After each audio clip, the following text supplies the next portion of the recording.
받는 은혜를 허락하여 주시옵소서. 특별히 우리 학생들과 청년들, 우리 하나님의 은혜를 맛보아 알며 하나님께 일평생 찬양 드릴 수 있도록 도와주옵소서. 이 시간 하나님 말씀을 듣습니다. 성령 하나님, 진리의 영이신 성령님께서 하나님 말씀을 깨우쳐 주시고 듣는 귀를 허락하여 주셔서 하나님 말씀 들려지게 하시고 깨우쳐지게 하여 주사 하나님 말씀이 우리의 삶 가운데 생명으로 역사하게 주님 도와주시옵소서. 귀하신 예수님 이름으로 기도드립니다. 아멘.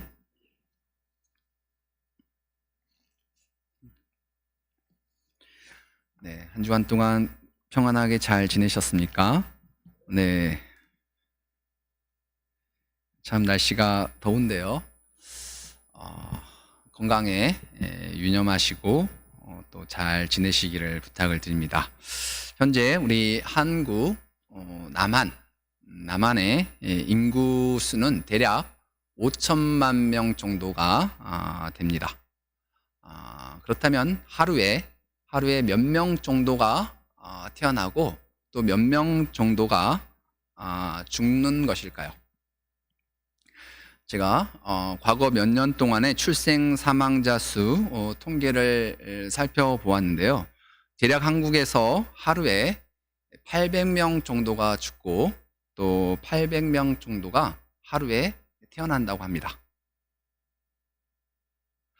전 세계 인구가 지금 79억 몇천 명, 거의 80억 인구가 된다고 해요.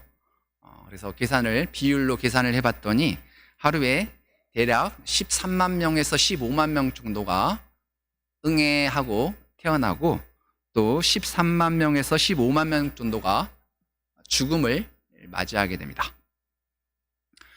자연스러운 죽음도 있지만 원치 않는 질병이나 바이러스 또는 갑작스러운 사고나 자연재해로 인하여서 죽는 경우도 있죠. 오늘 본문을 보면은 갑작스러운 사고를 통해서 죽임을 당한 이 두 가지 사건이 나오는데요. 오늘 본문 1절 말씀을 함께 읽어보도록 하겠습니다. 그때 마침 두어 사람이 와서 빌라도가 어떤 갈릴리 사람들의 피를 그들의 제물에 섞은 일로 예수께 아뢰니. 여기서 그때 마침이라고 시작하는데요. 이 말은 누가복음 13장 1절에서부터 9절의 말씀이 누가복음 12장에서부터와 관련되었음을 의미합니다. 즉 문맥을 통해서 살펴볼 때 누가복음 13장 이 말씀이 더욱더 분명하게 그 의미가 드러나는데요. 누가복음 12장 1절에서부터 13장 9절까지는 한 단락으로서 마지막 심판의 때를 지혜롭게 준비해야 한다라는 주제로 예수님께서 여러 가지로 말씀을 하고 계십니다. 12장 1절에서부터 12절은 외식하는 삶을 주의하며 두려워하지 말고 담대히 신앙 고백을 해야 할 것을, 또 13절에서부터 34절은 어리석은 부자의 비유를 통해서 하나님께 부유한 삶을 살 것을, 또 12장 35절에서부터 59절까지는 깨어 심판의 때를 지혜롭게 준비할 것을 말씀하고 계십니다. 그리고 오늘 말씀 누가복음 13장 1절에서부터 9절의 말씀은 마지막 때를 지혜롭게 준비해야 할 말씀의 최종적인 결론이죠. 그리고 그 결론은 예수님께서 회개하라라고 말씀하십니다. 외식하지 말고 두려워하지 말고 돌이켜 회개하라. 하나님께 부유하지 못하고 자기를 위해 재물을 쌓으려는 것을 돌이켜 회개하라. 깨어있지 못하고 주님 만날 때를 준비하지 못할 것을 돌이켜 회개하라라고 말씀하고 계십니다. 누가복음 12장 1절을 보면은 그 동안에 우리 수만 명이 모여 서로 밟힐 만큼 되었더니 예수께서 먼저 제자들에게 말씀하여 이르시되 바리새인들의 누룩 곧 외식을 주의하라라고 말씀을 시작하고 계십니다. 이렇게 해서 말씀을 쭉 이어가는 가운데 13장 1절에 보면 그때의 마침, 그러니까 말씀을 이렇게 12장에서 계속 하셨는데 말씀이 12장 끝에까지 말씀하셨을 때 그때 마침이라고 시작을 하고 있습니다. 그래서 두어 사람이 예수님께 나와 최근에 일어난 사건 한 가지를 보고를 하죠. 지금 이 상황 13장에서 예수님께서 이 말씀을 하신 상황은 이 보고한 두어 사람과 예수님 이외에 제자들과 또는 수많은 군중들도 함께 있는 상황에서 지금 예수님께서 이 13장 1절에서부터 9절까지를 말씀하고 있는 상황인 거죠. 1절을 다시 한번 살펴봅니다. 그때 마침 두어 사람이 와서 빌라도가 어떤 갈릴리 사람들의 피를 그들의 제물에 섞은 일로 예수께 아뢰니라고 말씀합니다. 이 두어 사람이 예수님께 와서 말씀을 하는데요. 빌라도가 우리가 알죠. 우리 총독 빌라도 로마의 총독 빌라도가 어떤 갈릴리 사람들의 피를 그들의 제물에 섞어 버렸다라는 것입니다. 빌라도가 어떤 갈릴리 사람들을 학살하여 이 죽인 사건을 예수님께 아뢰는 거죠. 이들이 제사를 드리고 있을 때 죽임을 당한 건지 아니면 제사를 드리러 가는 그 길에서 죽임을 당한 것인지는 알 수가 없습니다. 지금 이 두어 사람이 예수님께 이 사건을 보고한 의도가 무엇일까요? 왜 보고를 하였던 것일까요? 예수님께서 이 이스라엘 민족들에게 동기부여를 하여서 이 지금 침략자인 로마 제국을 물리치고 민족의 해방을 일으켜 주는 어떤 구심점 역할을 해 주십시오라는 그런 의도가 있습니다. 아니면 최소한 이 빌라도를 포함한 이 빌라도를 비판하고 정죄하여 주십시오 라는 그런 의도가 숨겨져 있는 것 같습니다. 또 다른 의도는 이 죽임당한 이렇게 좀 비참하게 죽임당한 이 갈릴리 사람들이 무슨 죄를 지었기에 그렇게 비참하고 참혹하게 죽임을 당하였을 수 있느냐라는 그런 질문인 것이죠. 뭔 죄를 지었기에 저렇게 그 사람들의 피가 죽어서 제물에 섞어지는 그런 비참함이 있을 수 있습니까? 라고 지금 예수님께 질문을 한 겁니다. 아마 이 두 번째 의도로서 예수님께 질문을 한 것 같아요. 사람의 마음과 중심과 그 의도를 아시는 하나님께서 예수님께서 지금 2절처럼 대답을 하고 계시기 때문인데요. 우리 2절 말씀도 함께 읽어보겠습니다. 대답하여 이르시되 너희는 이 갈릴리 사람들이 이같이 해 받음으로 다른 모든 갈릴리 사람보다 죄가 더 있는 줄 아느냐. 다른 모든 갈릴리 사람보다 죄가 더 있어서 더 큰 죄를 지어서 이렇게 해받아서 죽임당한 줄을 아느냐? 그렇지 않다라는 것입니다. 3절 시작 부분에 보니까 너에게 이르노니 아니라 라고 말씀하고 있습니다. 다시 한번 말씀을 드립니다. 지금 그렇게 비참하게 죽은 사람들은 자신들의 삶 속에서 지은 큰 죄 또는 다른 사람들보다 더 많은 죄로 말미암아서 비극적인 죽음을 맞이하게 된다라고 지금 이 질문자들 또는 이스라엘 사람들은 생각을 하였는데 예수님께서는 결코 그렇지 않다라고 대답을 해주고 계십니다. 해받아서 죽임당한 갈릴리 사람들이 다른 갈릴리 사람보다 더 악하고 죄가 많아서 그렇게 봉변을 당한 것이 아니라는 것이에요. 예수님께서는 이러한 사건을 통해서 당시 제자들과 여러 무리들 또 오늘날 우리들이 깨닫기를 원하는 사실이 한 가지 있는데요. 우리 3절 말씀을 함께 읽어보시겠습니다. 너희에게 이르노니 아니라 너희도 만일 회개하지 아니하면 다 이와 같이 망하리라. 예수님께서는 회개하지 아니하면 다 이와 같이 망하리라 라고 말씀합니다. 이와 같이 망하리라. 이와 같이 망하리라 라는 의미가 무엇인가요? 이와 같이라는 말은 마찬가지로 그와 같이 비슷하게 같은 방식으로라는 의미예요.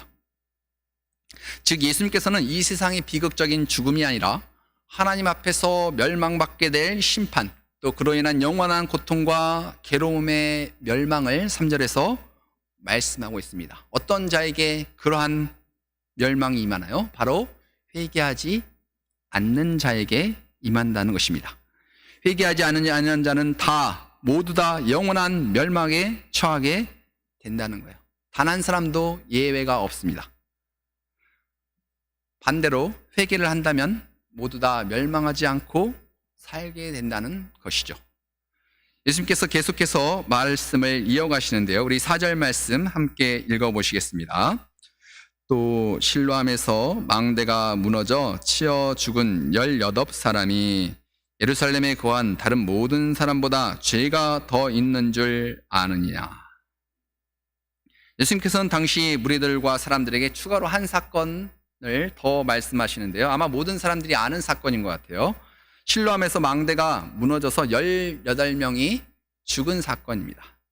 망대는 군사적인 목적으로 지은 높은 탑인데요. 그런데 어느 날 갑자기 이 실로암에서 망대가 갑자기 무너져 버렸고 그로 인하여서 18명이 죽게 됩니다.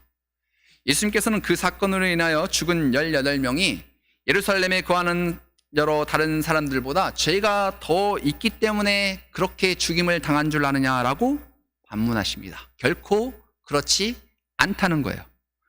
즉 갑작스러운 사고로 죽은 18명이 더 사악한 죄가 있어서 더 죄가 많아서 비극적인 죽음을 경험한 것이 아니라는 것입니다. 계속해서 5절 말씀해 보니까 예수님께서 말씀하십니다. 너희에게 이르노니 아니라 너희도 만일 회개하지 아니하면 다 이와 같이 망하리라. 3절 말씀과 동일한 말씀인데요. 회개의 중요성을 반복하여 강조하여서 말씀하고 계십니다. 실로암 망대가 무너져 죽게 되는 것과 같은 갑작스러운 멸망, 즉 급작스러운 하나님의 심판과 그에 따른 영원한 사망과 멸망을 회개하지 아니할 경우에는 당하게 된다는 것이죠. 계속해서 예수님께서는 6절에서부터 9절에서 열매 맺지 못한 무화과 비유를 말씀하고 계시는데요. 우리 함께 6절 말씀을 읽어보도록 하겠습니다. 이에 비유로 말씀하시되 한 사람이 포도원에 무화과 나무를 심은 것이 있더니 와서 그 열매를 구하였으나 얻지 못한지라. 여기 보면 포도원에 무화과 나무를 심었다라고 말씀합니다. 아마 이 포도원 주인은 이 무화과 나무를 아마 특별한 기대를 가지고 이 무화과 나무를 심었던 것 같아요. 무화과 나무가 열매를 잘 맺어 줄 것을 주인은 기대하였는데 아쉽게도 무화과 나무가 열매를 맺지 못하였습니다. 10절을 보면은 포도원 주인에게 이렇게 말을 하는데요. 내가 3년을 와서 이 무화과 나무에서 열매를 구하되 얻지 못하니 찍어버리라. 어찌 땅만 버리게 하겠느냐라고 말씀합니다. 아마 화를 내면서 이렇게 말씀을 하셨던 것 같아요. 혹시 무화과 나무를 키워보신 적 있나요? 이 당시에 무화과 나무는 1년에 2번 열매를 맺는다고 합니다. 그런데 주인이 3년째 열매를 얻지 못했다라는 것은 심각한 문제가 있는 것이죠. 왜냐하면 무화과 나무는 1년에 2번씩 열매를 맺기 때문이죠. 주인은 무화과 나무가 열매를 맺을 것을 기대하며 오랫동안 기다려왔습니다. 그런데 이제는 안 되겠다 싶어서 포도원 주인에게 명령을 한 거죠. 1, 2년 더 기다려봤자 이 열매를 맺지 못할 것이 뻔하기에 이 무화과 나무를 찍어버리겠다라는 것이죠. 이 말에 포도원 지기가 어떻게 대답을 하였는지 우리 8절과 9절 말씀을 함께 읽어보겠습니다. 대답하여 이르되 주인이여 금년에도 그대로 두소서 내가 두루 파고 거름을 줄이니 이후에 만일 열매가 열면 좋거니와 그렇지 않으면 찍어버리소서 하였다 하시니라. 포도원 지기가 주인에게 부탁을 하죠. 주인이여 금년에도 그대로 두소서 내가 두루 파고 거름을 풍성하게 주어서 잘 돌보겠습니다. 이후에도 만일 열매가 열면 좋거니와 그렇지 않는다면 찍어버리소서라고 말합니다. 그 다음에 무화과 나무가 열매를 맺혔을까요? 아니면 열매를 맺지 못하였을까요? 비유가 이 9절에서 끝나기에 우리는 그 내용을 알 수는 없습니다. 이 비유의 핵심은 무화과 나무가 열매를 맺을 기회를 주신다는 것입니다. 무화과 나무가 열매를 맺을 기회를 주신다는 거예요. 마찬가지로 하나님께서는 회개하지 않는 인생들에게 회개의 기회를 허락하여 주십니다. 그러나 그 기회는 영원하지 않습니다. 예수님의 십자가 양편에 매달린 두 명의 강도가 있었는데요. 그들은 자신들의 인생에서 마지막으로 회개할 기회가 주어졌던 것입니다. 오늘 말씀을 통해서 두 가지 사실을 강조드리고자 하는데요. 첫 번째는 죽음과 죄악이 관계가 없다는 사실입니다. 죽음과 죄악은 관계가 없습니다. 그런데 죽음과 죄악은 관계가 없다라는 이 말은 어떠한 관점에서 말하느냐에 따라서 맞는 말이기도 하고 틀린 말이기도 합니다. 사람이 왜 죽느냐? 모든 사람은 왜 죽는 것입니까? 라는 질문에 답할 때는 모든 사람은 죄악 때문에 죽습니다 라고 말하는 것이 맞습니다. 그런데 특정한 어떤 사람이나 또는 어떤 사람들의 죽음에 대해서 그 죽음이 죄악 때문이다 라고 말하면 그것은 틀린 말이 됩니다. 성도된 우리는 어떤 사람이나 어떤 사람들의 죽음에 대해서 함부로 이렇다 저렇다 왈가불가하거나 그렇게 해서는 안 됩니다. 특별히 죄악과 죽음을 관련시켜서 생각하는 것은 큰 잘못입니다. 예를 들어서 일본에 큰 지진이 일어나서 수많은 사람이 죽임을 당하고 또 한국은 지진에서 안전지대에 있을 때 이 상당수의 목회자들이 말하기를 일본이 이 우상 숭배가 가득하여서 하나님께서 심판하여서 저렇게 사람들이 많이 죽었다라고 말을 하는데요. 매우 위험한 발언이며 사실은 틀린 말입니다. 왜냐하면 한국 역시 우상 숭배가 가득하기 때문에 그렇죠.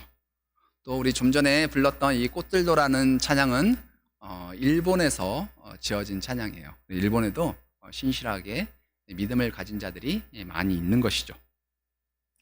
오늘날 대부분의 사람들은 그렇게 생각하지 않는데 과거 2000년 전 이 당시 예수님 이 당시에 이 사람들은 이 죽음과 죄악을 관련시켜서 생각을 하였습니다.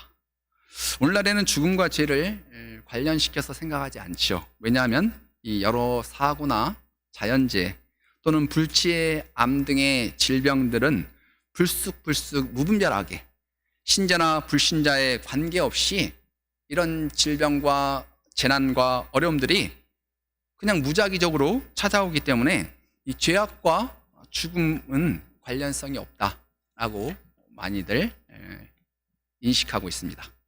예수님께서는 이미 2000년 전에 이 사실을 말씀을 하였던 것이죠.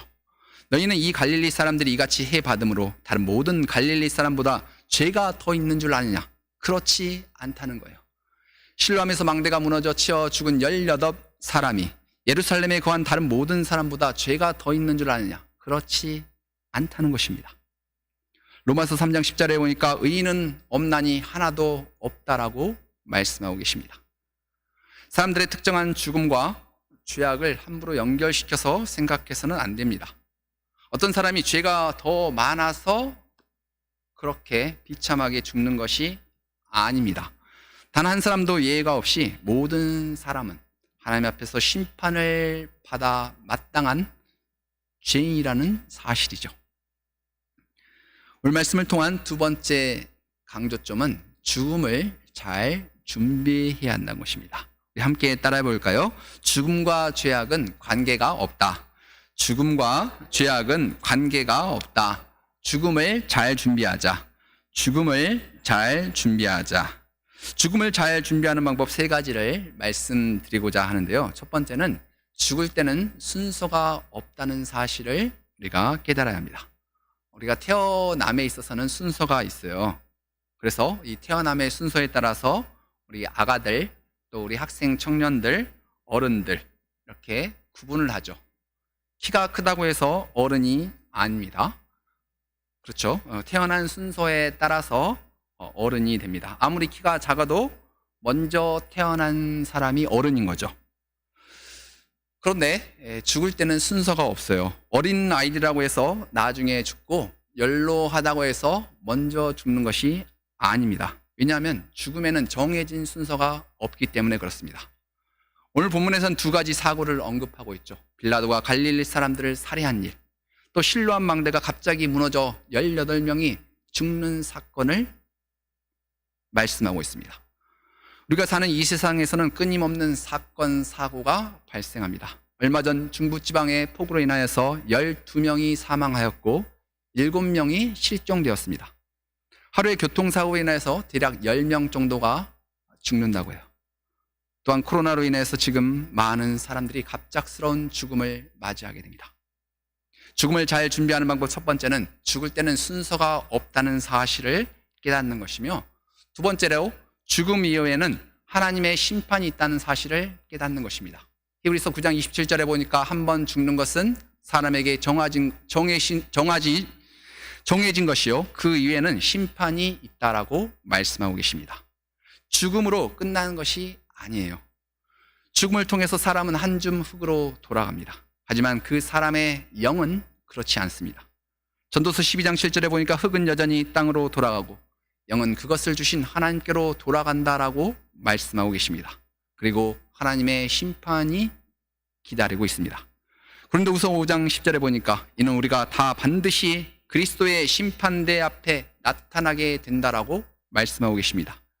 그러기에 진짜로 죽음을 잘 준비하기 위해서는 회개해야 합니다. 바로 지금 이 순간 회개해야 하는 것이죠. 죽음을 잘 준비할 수 있는 첫 번째 방법은 죽을 때는 순서가 없다는 사실을 깨닫는 것이며, 그리고 두 번째로는 죽음 이후에 하나님의 심판이 있다는 사실을 명심하는 것이며, 셋째는 그러기에 살아있을 때 바로 지금 회개해야 되는 것입니다. 우리 죽음을 준비하는 방법 세 가지를 함께 따라해 보겠습니다. 죽을 때는 순서가 없다. 죽을 때는 순서가 없다. 죽음 이후 하나님의 심판이 있다. 죽음 이후 하나님의 심판이 있다. 오늘 지금 회개하자. 오늘 지금 회개하자. 오늘 말씀에서 예수님께서는 회개를 가장 강조하셨습니다. 오늘 말씀 3절과 5절에 보니까 너희도 만일 회개하지 아니하면 다 이와 같이 망하리라. 회개에 대한 두 가지 사실을 말씀드리고자 하는데요. 첫 번째는 회개의 시간과 기회이며, 둘째는 참 회개에 대한 것입니다. 오늘 말씀에서 예수님께서는 열매 맺지 못한 무화과 나무 비유를 통해서 회개에 대하여 기회를 주시는 하나님이심을 말씀하고 있습니다. 또한 동시에 그 회개의 기회와 시간이 무한하지는 않다는 사실을 말씀하고 계시죠. 우리 하나님 우리 인생들에게 돌이켜 회개할 수 있는 시간과 기회를 주십니다. 노아의 시대 때 노아가 방주를 마무리할 때까지는 100여 년의 시간이 회개의 시간, 돌이킴의 기회였습니다. 하나님께서는 니느웨를 심판하시기 전에 돌이키고 회개할 수 있는 기회를 요나 선지자를 통해서 주셨던 것이죠. 하나님께서는 지금도 세상을 심판하시기 전에 돌이킬 수 있는 회개의 시간과 기회를 주십니다. 베드로후서 3장 9절에 보니까 주의 약속은 어떤 이들이 더디다고 생각하는 것 같이 더딘 것이 아니라 오직 주께서 너희를 대하여 오래 참으사 아무도 멸망하지 아니하고 다 회개하기에 이르기를 원하시느니라. 노아가 방주를 만드는 100여 년의 시간 가운데서도 하나님의 마음은 사람들이 자신들의 죄악과 불경건을 회개하고 돌이켜 살기를 원하셨습니다. 하나님께서는 죄인들이 죽는 것이 아니라 돌이켜 살기를 원하시고 기뻐하십니다. 에스겔서 18장 23절에 보니까 주 여호와의 말씀이라. 내가 어찌 악인이 죽는 것을 조금인들 기뻐하랴. 그가 돌이켜 그 길에서 떠나 사는 것을 어찌 기뻐하지 아니하겠느냐라고 말씀하고 계십니다. 두 번째, 우리가 회개에 대해서 생각해 볼 때 우리가 참 회개가 무엇인가라는 것입니다. 참 회개는 후회와는 다릅니다. 후회는 슬퍼하며 양심의 가책을 느끼는 것을 의미합니다. 하지만 회개는 한 걸음 더 나아가서 삶의 방향을 전환하는 것, 삶의 돌이킴을 포함하는 것입니다. 즉 잘못된 삶의 길에서 방향 전환을 하여서 거룩한 길, 하나님께 가까이 나아가는 길을 찾는 것을 우리는 회개라고 말씀합니다. 그래서 구약의 선지자들은 너희가 돌이켜 회개하라. 너희가 죄악의 삶의 자리를 떠나 그 자리를 돌이켜서 회개하라라고 외쳤던 것이죠. 회개는 잘못된 삶에 대한 후회, 양심의 가책, 하나님께 죄스러운 마음만을 의미하지는 않습니다. 반드시 거기에 삶의 돌이킴, 죄악된 삶을 청산하고 하나님께 돌아가는 것까지를 포함하여서 회개라고 말씀합니다. 누가복음 15장에 돌아온 둘째 아들을 한번 생각해 보겠습니다. 만약 둘째 아들이 돼지 쥐엄 열매를 먹으면서 자신의 삶을 후회만 하였다면 그 삶은 회복되지 못하였을 것입니다. 둘째 아들은 후회하고 동시에 돌이켜 아버지 집에 돌아갔기에 돌아가는 삶의 방향 전환이 있었던 것이죠. 이것이 바로 진정한 회개인 것입니다. 예수님께서 공생애를 시작하실 때 가장 먼저 외쳤던 말씀은 바로 회개하라는 것입니다. 마가복음 1장 15절에 보니까 때가 찼고 하나님의 나라가 가까웠으니 회개하고 복음을 믿으라 라고 예수님께서 가장 먼저 말씀하셨습니다. 부활이고 생명이신 예수님께서는 오늘 내가 회개하고 복음을 믿기를 바라고 계십니다. 오늘 우리 학생 청년들이 갈산역에 나가서 전도를 하는데요. 우리 학생들과 청년들 특별히 잘 들으시길 바랍니다. 우리 지나가다가 듣는 사람들이 심히 불편할지라도 반드시 회개하고 예수 복음을 믿으세요라고 외쳐야 합니다. 단순히 복음만을 외쳐서는 안 됩니다. 왜냐하면 복음이 진짜로 복음이 되기 위해서는 회개가 선행되어야 하기 때문에 그렇습니다. 그래서 회개하고 복음을 믿으라 라고 예수님처럼 외쳐야 되는 것이죠. 말씀을 마무리합니다.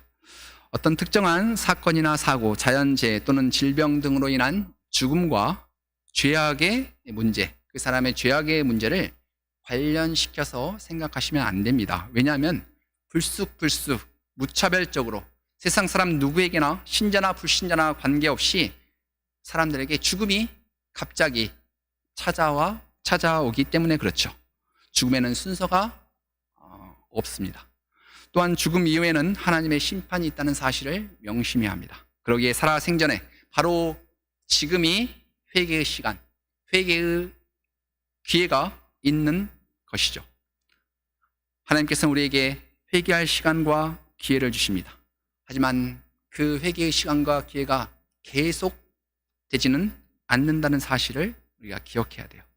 그러기에 바로 지금 이 순간, 바로 지금 하나님 앞에서 삶을 돌이키기로 결단하며 삶의 방향성을 전환해야 되는 것입니다. 잠시 후에 함께 부를 찬송가 523장의 후렴의 가사입니다. 이때라 주의 긍휼 받을 때가 이때라. 지금 주께 나와 겸손하게 하리라. 구원함을 얻으리. 바로 이때, 지금이 돌이켜 회개할 시간이며 기회인 것입니다. 오늘 말씀에서 예수님께서는 회개의 중요성을 거듭 강조하셔서 말씀하셨습니다.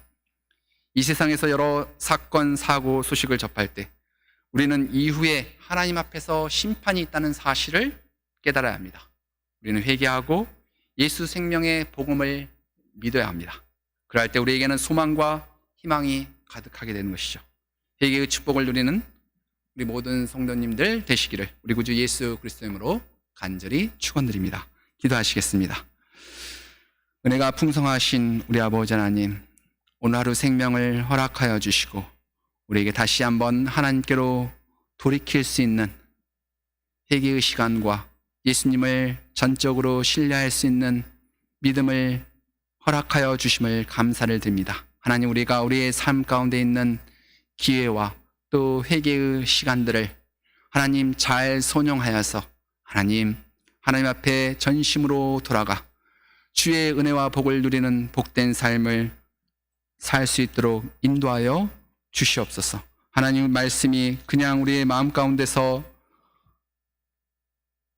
듣고 끝나는 것이 아니고 우리의 삶의 방향 전환을 통하여서 하나님을 가까이 하며 또 하나님의 은혜를 누리는 우리 모두가 되게 하여 주시옵소서. 귀하신 예수님 이름으로 기도드립니다. 아멘.